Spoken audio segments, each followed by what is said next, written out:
I was born in England in 1965. At the age of 10, I travelled to Australia with my parents and my younger brother, and I went to school there. After my schooling, I had the intention of enrolling in a photographic college, which I did, and after I spent very little time there, unfortunately. It was maybe a month or 2 months there before leaving.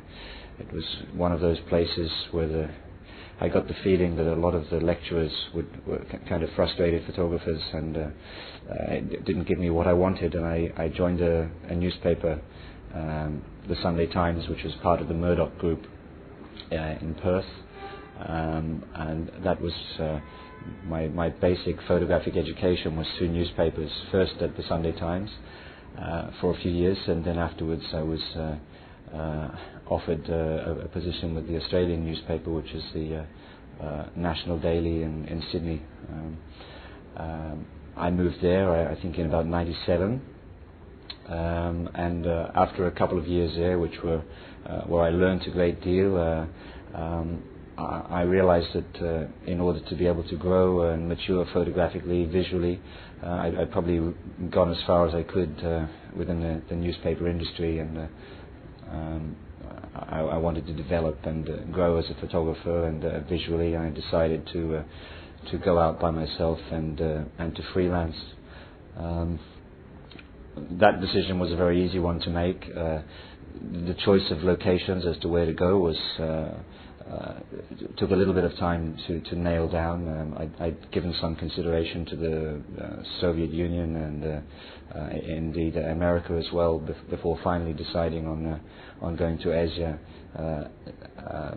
Several reasons for that. Obviously, financially was a great concern because I had very little money, but also I was very interested in things happening in Cambodia, in Vietnam, in Burma. And it very fast became apparent that Thailand was at that stage the only place where I could possibly base myself. But logistically, that was the place for me to go. I arrived in Thailand in 1989. I've been there ever since. I spent 14 years in Asia. I love it. I love the chaos and what it allows you to do, the freedom that it gives you to work. A lot of my earlier work, obviously the situation has changed politically and the region. Some of it hasn't changed, unfortunately, but my earlier work was a lot along the Burmese border, working with the Karen inside Burma. In Cambodia with various armed groups like the KPNLF and occasionally Khmer Rouge and the government side.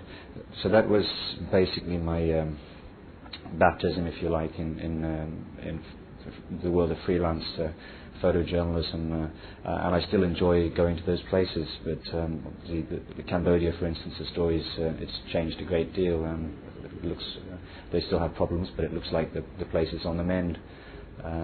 More recently, my work has taken me to places like East Timor in 1998 with the Falun Tour, with the resistance there. Places like Aceh, Nepal, Borneo, and usually where there's some sort of conflict. But in much of Asia, you don't have to look very hard before you find conflict.